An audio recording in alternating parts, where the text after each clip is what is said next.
Hey, what's up, everybody? I decided to go live. I hope that my stream is good because it's looking bad. I'm not sure why.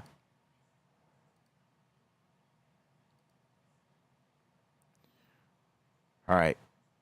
So the segment of the show is called "Ask Me Anything Music." Ask me anything music. I hope everybody can see me.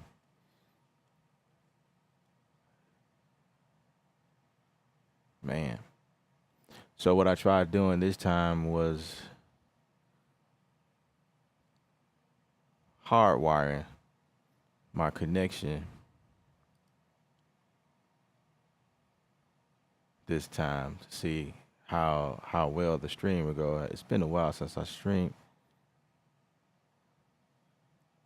Got a new stinger. Let's see how that works.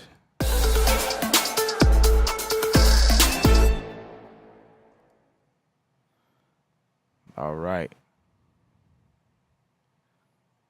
One, how can I separate a voice in sample in a sample in machine? How can you separate a voice? You can't. You can't separate a voice in a sample. I'm sorry. You need the raw files. You need the you know that's not possible.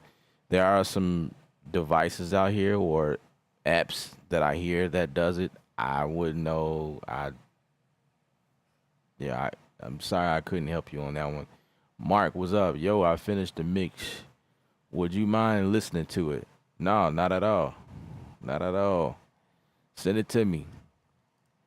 As a matter of fact, I'm gonna send you my email and you can just email this address. Send me your mix. I'll listen to it. J Dub, thanks for doing a show right now. K Sound, absolutely. So right now it is 1:51 a.m. my time. So it is extremely late here in Dallas, Texas. Um, I actually, to be honest, I've been trying to stream for like a couple of hours now, and my system just would not. I don't know. There's some crazy stuff going on right now, but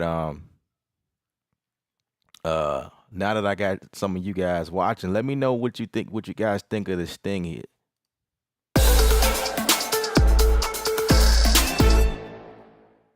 Let me know if you can hear the audio, cause I can't hear the audio. But I'm looking at the levels, and it seemed as though it's coming through, but I don't know. You guys, let me know.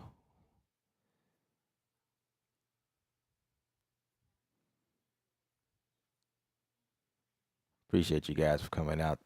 This is what's up. I didn't think you guys would be up, but I guess you guys are probably on a different um, time zone, or you guys are just probably up late like me.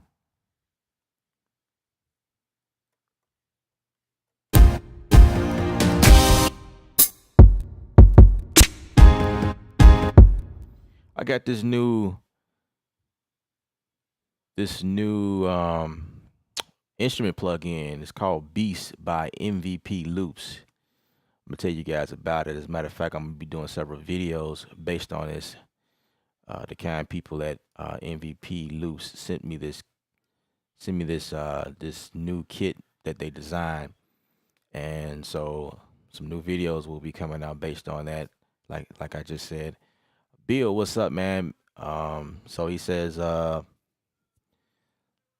"What are you doing up this time of night?" I guess creativity strikes when it wants to. Yeah, yeah. It's been a while since I went live, and I'm like, you know what? Let me just go live. Let's see. Let's go for it. Let's see who's up right now. Wine says, "Can you show us where we put our drums in our drum pad to make it easy for us to make a beat?" Absolutely. J Dub says it sounds great and awesome. Okay, okay, all right. I was just wondering because I can't hear it. Like when I play the stinger that I made, this something new I made for the opening of all of my the forthcoming videos that I will be posting. Something I did. And some of the drums were inspired by this MVP Loops beast that I'm going to share with you guys right quick. As a matter of fact, I don't know. I don't really don't want to go through the hassle of pulling that up because the settings are different. So I'll just show you guys. Just plug in front of me. Yeah, it sounds good. So for those of you that didn't see it, I'll play it for you again.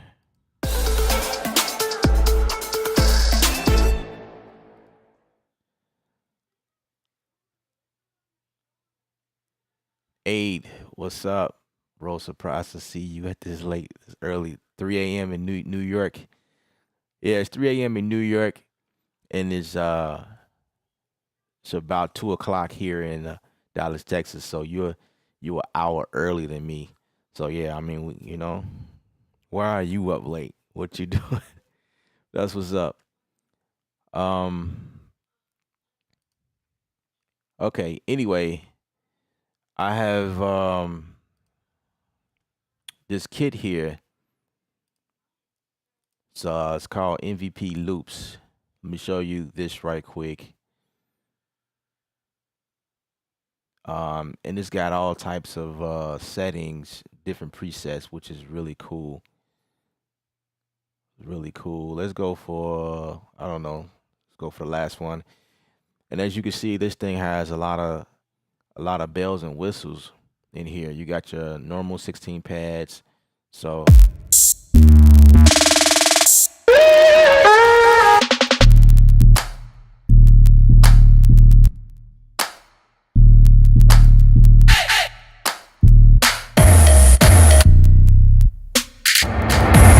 this thing is pretty cool, and it got banks like you would on a MPC.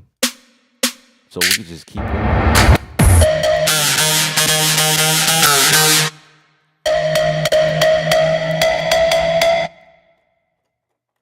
You know what I mean? So I can just stop at bank B. So you got A, B, C, D, all the way up to H. So you got 8 banks, and you have controls for the pads, the full level. You even got note repeat on here and stutter effects. So say for instance, let's go back to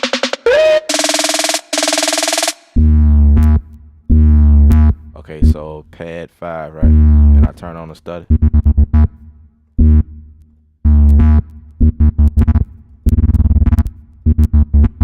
And all of these knobs are assignable as well, which is pretty cool. So like I said, I'm gonna be doing like a in-depth video on this, showing you guys how this works. So yeah, look forward to that. So let's go back to these comments. Let's see what you guys are saying. Um, yeah, J Dub, this dope. Yeah, yeah. This is like if you guys are working inside of Studio One or any like mine DAW, you can get your MPC style plugin inside of your DAW, Ableton Live, Logic, Bitwig, what's another one? Cubase, uh, whatever. You know what I'm saying? You can definitely get that same style. You know what I mean? With all these functions, so it's like you don't even have to use the note repeat function inside of Studio One, because you know Studio One is great, but the no repeat what is not my favorite thing in here. So if you have a note repeat out of this thing is pretty dope. And it has its own dedicated arpeggiator and synth and stuff like that. So yeah, this is something that's very new to the market. They just released it, and I think this might still be in beta. I'm not really sure, but again, we'll be doing the video on that. Um, is B software or hardware? It's actually software. So you can use your MIDI keyboard to activate it, and like I say, everything is assignable. So if you got a keyboard that has knobs and faders or buttons and things like that, you can assign the different parameters to your keyboard. Or if you have like a mini MPD type situation, a MIDI device, right? And you can do the same with that as well. You can do the same thing with Machine. You know what I mean? So put the Machine in MIDI mode to make it trigger anything coming out of here, and you can definitely make that happen. Let me see if I can see it's in MIDI mode now.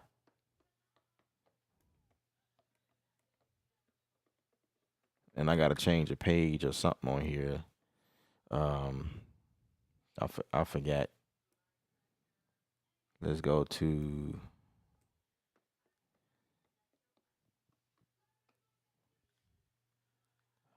first. I gotta make it talk to it.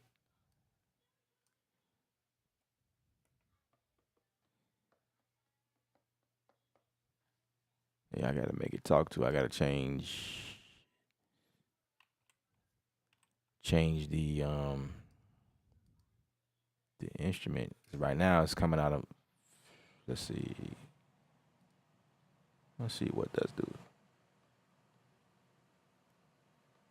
Nope. I was playing with it the other day.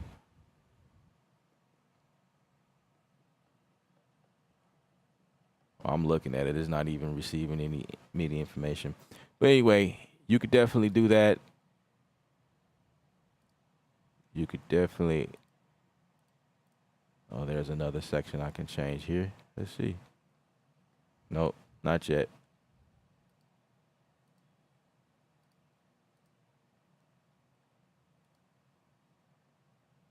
Yeah, this thing is really cool. It has all type of samples and like full samples you can chop up yourself. Yeah. Okay. All right, Mark, I see you. You just sent the email. Cool. J Dub says, thank you for the knowledge. I've was messing with that before. Love how it can love how it do that option. Also, you're saying you have the beast already. That's what's up. If that's what you're saying, or was it the machine? Let me go to this other question. Juan was asking me to do.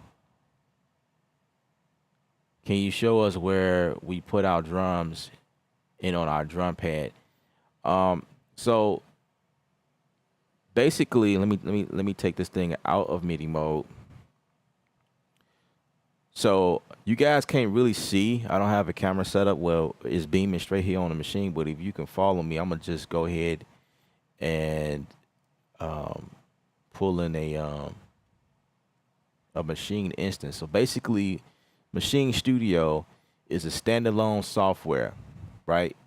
So as you can see down here in my dock area, it's Machine 2. That's the current version at the moment. It's its own software, but you can also use this as a plugin inside of the DAW of your choice.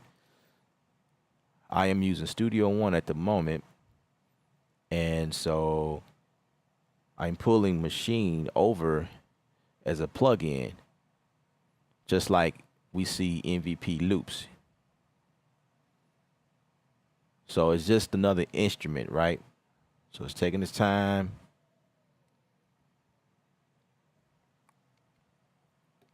And it's loading.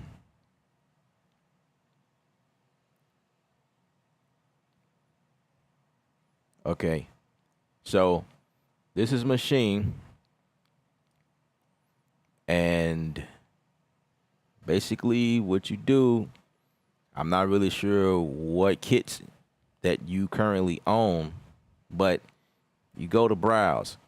And even though I have the Machine Studio, this works for MK1, MK2, the Micro, and just go to your browse section.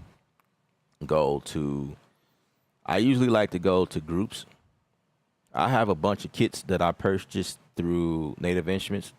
So through Native Access, which is this link right here, if you update and install all of your instruments, make sure everything is updated, you have access to your kits.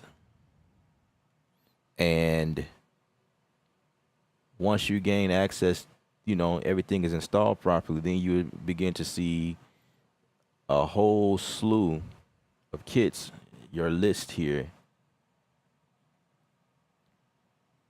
And as you can see on the screen, everything, like every time I go to a new kit, it changes. And so I'm in the group section, and basically what it does is it puts a whole group of drums onto the giving loop that you are, or that selected at that moment. So in this case, group A is selected.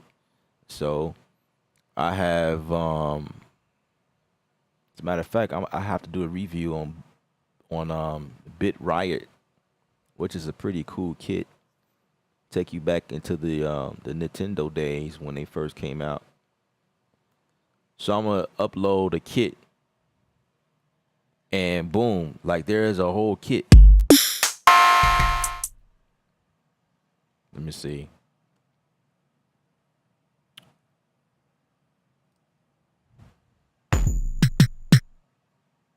I'm not really sure who hears that. Let me see. Do you?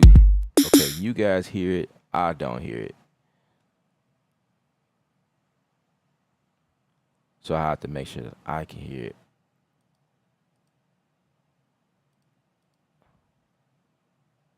I just have to send it to another output right quick.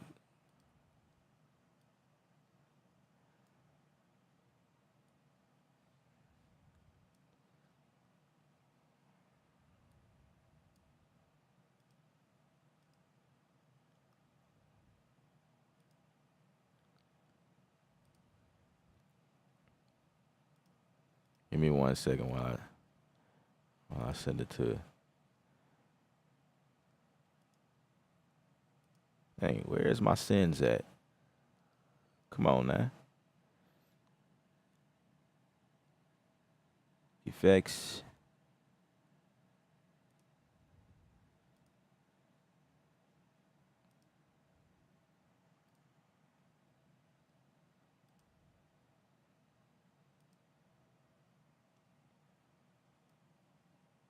There we go.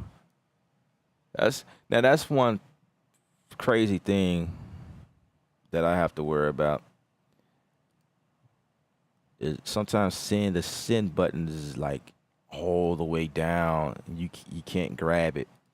But anyway, I gotta send this to myself so I can hear it.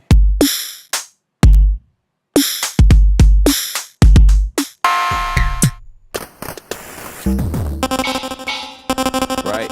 So that's an easy and quick way to add your drums with no hesitation, and then just start creating.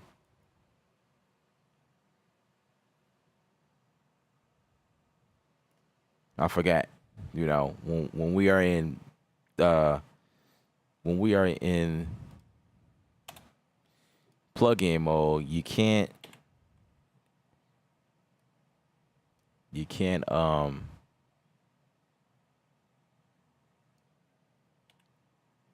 won't be able to activate the transport. So maybe this is something Native Instruments can do in the future, where the transport functions can automatically be embedded in the DAW that we're using. That way, when we hit play or record from here, it triggers everything. However, um, I'm not really sure how they would do that, but I want to be able to record inside Machine and not necessarily trigger the record inside of here, because once you start recording MIDI notes in here on top of what you're doing here. You know what I mean? It can be confusing because if this keep recording and I go to group B or something like that and I have a whole different set, those MIDI notes are going to trigger anything that reflects that note or whatever. When the machine is designed to say, hey, C1 is going to hit that kick that you put in place here, and then C2 might be or B1, you know what I mean, just depending on where you are on the keyboard, is going to play the snare, you know what I'm saying? And this is mapped out perfectly according to the pads, but inside of Studio One, everything is just according to notes. It doesn't know that these notes reflect another group. You know what I mean? It's a little bit different. So, but it will be cool to hit play here, and it activates play inside of Studio One, or maybe Studio One in their next version. The navigation would be more advanced, where it can receive what's going on with machine, because I think you can do that in Ableton. Ableton, you can actually hit play and it activates. So say for instance, in this case, I gotta go.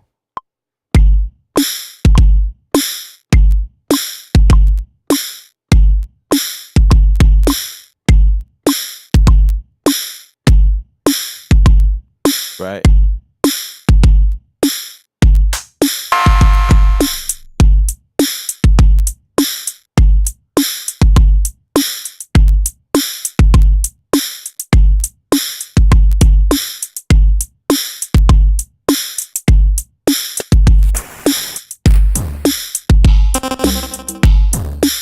You know what I'm saying? That's a quick way to start creating. You can't see nothing on the screen, but it's doing something. You're recording inside a machine. I hope that makes sense. All right, back to the questions. I hope I answered that. All right, let's see. Let's see if I missed anything. The machine, okay. All right, J Dub, I got you. I got you. Yes, I do update the native updates. Okay, cool. That's what's up. That's what's up. That's what's up. Mark says it's easy to drag and drop the sound, then even save the group. Absolutely, absolutely. Yeah, I was answering the question. This question was for Juan. He asked, "What's the easy way to create drums inside a machine?" So that's what I was doing for him. And definitely it's definitely easy to drag and drop. So once you have a decent pattern, all you have to do is go to. Let me show you guys that. All you have to do is go to the end, like right here, right below these controls here. You see these knobs? It's like right below here. You can also make this bigger or smaller. So say I made this large so you guys can see better. So there's this thing right here for audio. You just press and hold on it, and it's going to export the group. Keep in mind, it's going to export a stereo export. So that means everything you created within that group and that group only is going to do this. It's going to export. And then you just drag this over to wherever you want inside your DAW, right? So that's going to be audio. Or if you prefer to grab just the MIDI notes, say you like the MIDI notes, say, for instance, you just, created piano or whatever in that group, you can just go ahead and grab that right quick, which is cool. Now to get individual sounds, say you wanted to split up the kick, and it's a bit. This process is longer, but in order to get the kick, say you got the kick on pad 1, you got the snare on pad 2, you got the hi-hats on pad 3, you have to actually go into keyboard mode and then hit the audio or the MIDI function and bring everything in individually if you wanted to do it that way. There's also an easy way to do this if you want to export, but I'm not going to go into that. But basically, what it is just um, going to the way that you would export something, which is actually is pretty cool that you are allowed to do so inside the plugin. Um, so you go here and then you just change, um, make sure you got, you know, whichever one that reflects your project. If you want to do the all, or you just want to do what's in the loop range. But this is how say you got like 5 different groups doing different things. You can export everything out in group levels. Like you got your group A doing something. You got your group B, your C, your D, or whatever. You have everything, you know what I mean? And then just be based on groups, and you can kind of like do further mixing or processing inside your DAW, doing it that way. Or you can go sound by sound, where you want to split up each individual sound, inside your DAW, which is cool. This is why I love Machine, because it gives you the flexibility to do whatever you need to, which is one of the reasons why I use this thing all the time. So that's what's up. That's what's up. I dig it. I dig it a whole lot. Check this out. What y'all think about that? What y'all think about that? Let me know what y'all thinking. Of course, I'm not talking to the people who already heard it or seen it. I'm talking to the new people. What y'all thinking? Mick, what's up, man? What's up? What's up, man? I'm trying to do something. It's late over here in Dallas, Texas. It's like what 2:15 a.m. in the morning. So I don't know, decided to go live, answering a bunch of questions, trying to get back into the live thing. J does say, yeah, I agree, Mark. Yeah. So Jay, yeah, thanks for answering my question. Oh, no worries, no worries. That's what I do. Q says, y'all, should I buy the MK2 as a beginner or plugins first? Well, it depends. It depends on, first of all, tell me what DAW are you using? What DAW are you using? That would tell me which one is more important. But really, what I would say to you is, if the DAW that you're using, you're good with how you making music with that particular DAW, then I would say go for plugins. You know what I'm saying? Purchase some plugins and see how that goes. If not, if you don't have a DAW, then I would say go ahead and grab the MK2 because it comes with the software. You know what I mean? Studio One 3. Okay. All right. Tell me if you have the professional version or the artist or the free version, because that dictates uh how you are able to get the plugins. Because I think the artist version, I'm not sure if that's correct. The artist version limits you. It limits you to um I'm not really sure. I never tried to do that when I had the artist version before I purchased the Prime. I mean the Pro version. But I do know the free version definitely won't allow you to activate third party plugins. Um, you need the Pro version. But anyway, Studio One 3, just straight out of the box, I think the way that Studio One works, like it's a great DAW, but they leave all of the instruments up. I got the Pro version. Okay, so if you have the Pro version, then what I'll suggest is, um, it okay. you say you're a beginner and you want to make music. If music is the main thing, making music, I would definitely go for an MK. You know, the MK2, definitely, hands down, because it's and when you purchase the MK2, they come with like the I think it comes with the basic machine, like basic machine sounds and things like that. So it comes with sounds when you purchase it. You know what I mean? It comes with the, I can't even say basic. When I say basic, I'm speaking of the complete ultimate versus what comes. When I first bought, like, I bought the MK1 and it came with a bunch of sounds. And this is before I knew about complete anything. And when I found out that they had like a whole library that just make your sound go to the next level, I was like, oh my God, I gotta have that. And it made sense because, the machine, or the Maschine, as the Germans call it, Maschine, uh, when I found out that they had more, I'm like, I already got this, and it's by the same company. I can buy more sounds, and then I can still do stuff like it. The plug-in works within your DAW, blah blah blah. I'm like, man, it's a no-brainer. You know what I mean? So that's kind of what happened to me.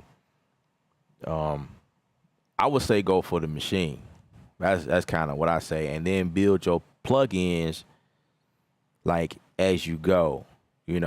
Because Studio One has some decent plugins. Like they got a decent stock EQ, compressor, reverb. It's pretty cool. But then again, it depends on what plugins you want to purchase.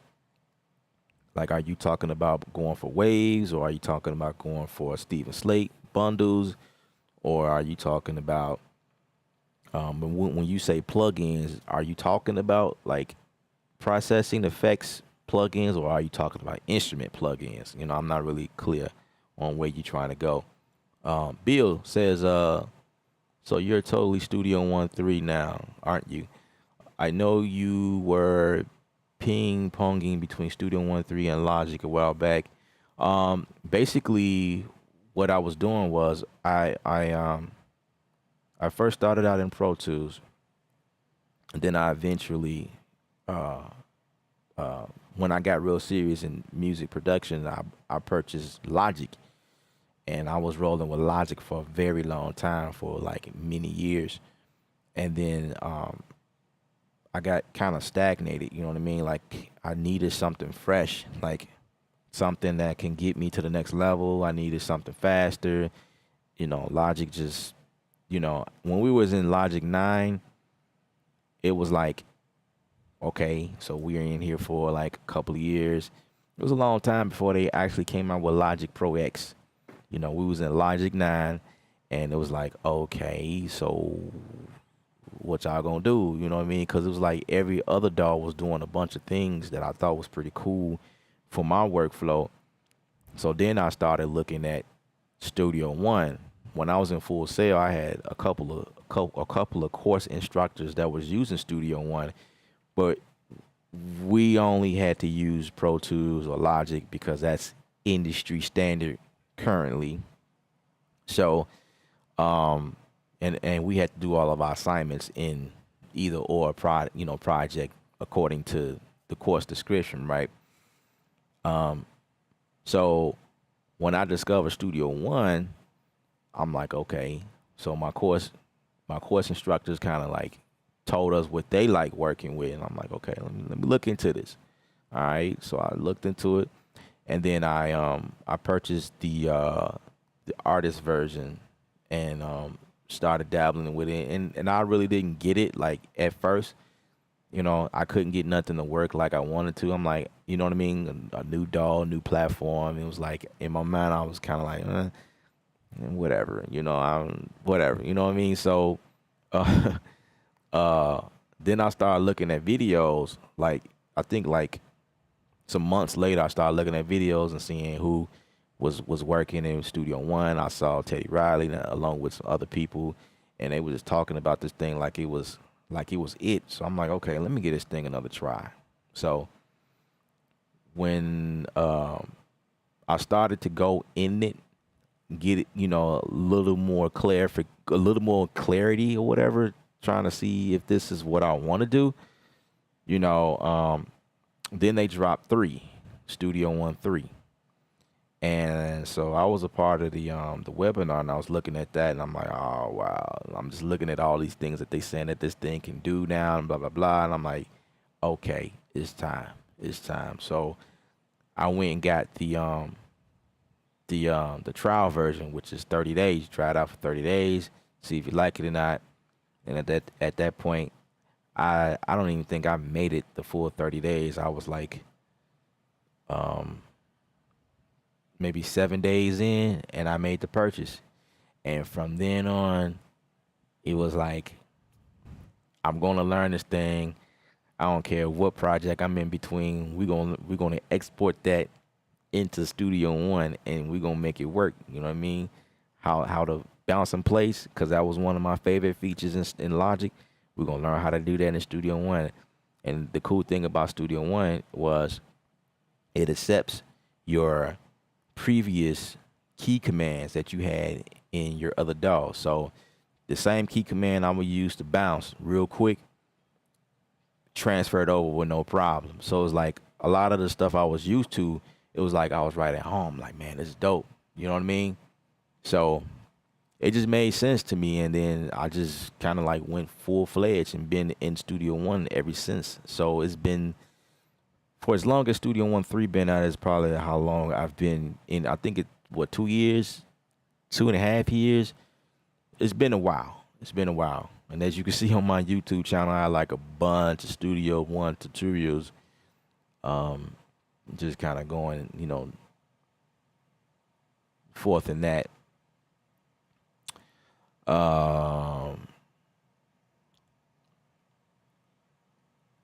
But like, I don't even go back to Logic.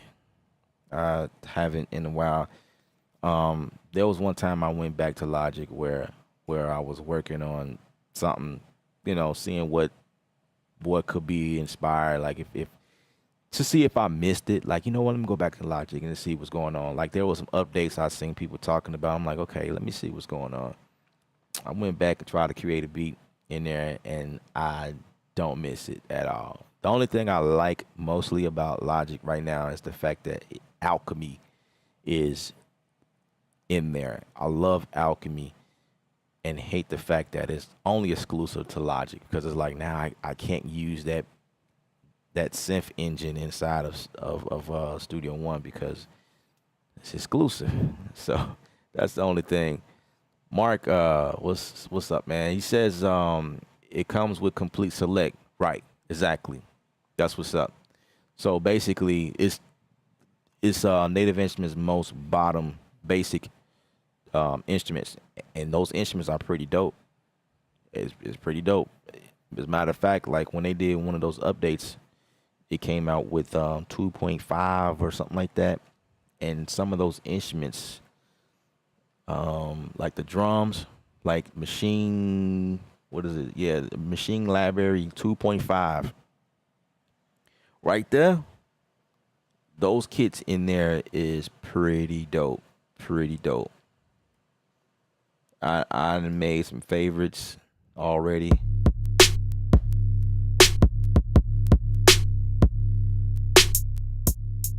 You know what I'm saying? Automatically, trap galore. And then you got some other kits in there that is pretty dope. So yeah, you good. You good automatically with the complete select. Not a problem. More instrument plugins. You guys tell me how my stream look. Let me know how my stream look, because it was saying like the stream was bad. Like, I was looking at the let me see. Yeah, I was looking at the yeah, it still say bad. Y'all let me know what y'all think about the stream.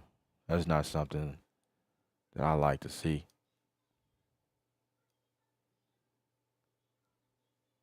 I guess I should have asked y'all that before I started rambling on. Like, can y'all see?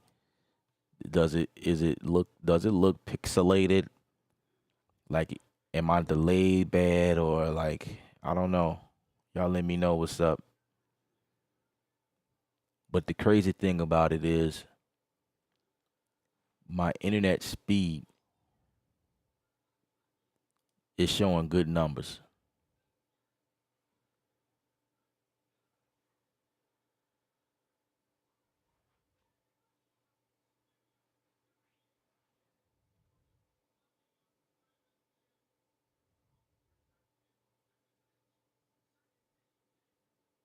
Maybe because I'm pulling doing like full HD and that's probably why it's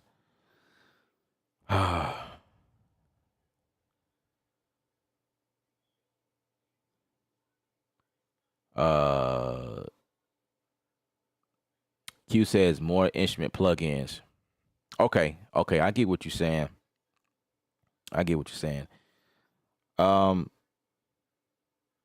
I will start I will start and again, it's gonna depend on like your style. Like where you're trying to go. I say machine is just a good like every producer need a machine, period. So if you get a machine first, I think you're making a great investment. That's what I think. That's me personally. If you start with machine first, you good, because you have a machine and you can bang out the beats. You know what I mean? But when it comes to piano stuff, synth, pads, and things like that, guitars, whatever, machine is you're gonna get all of that in machine. Like you're good right there. Then you're gonna want to update to complete I don't know, the next level and hopefully complete ultimate, which is a little bit expensive, but I'm telling you, it's worth it. It's worth it. All the complete ultimate stuff, you get everything. So then you get into like movie scoring, um, you know, pretty much anything. Like the instruments you get with machine, you set for every, and I mean every genre that you're gonna create. So depending on, it just really depends on you. I will start with that first, to be honest. Um, cause if like getting the machine is like the best of many worlds. You know what I mean? If you get another plug-in, then it's gonna be geared towards, like SynthMaster, for instance. It's just nothing but synths in there. Or if you get the Silent One or something like that, then it's just steel synths or whatever. If you get the Nexus, sense. You know what I'm saying? Then you got the you know, then you can go for other things. I think you can go for separate instruments inside of with native instruments. Like you can go get the battery 4, which is drums.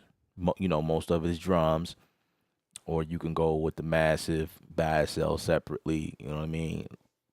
That's a synth engine, or you can go with the FM8. You know what I mean?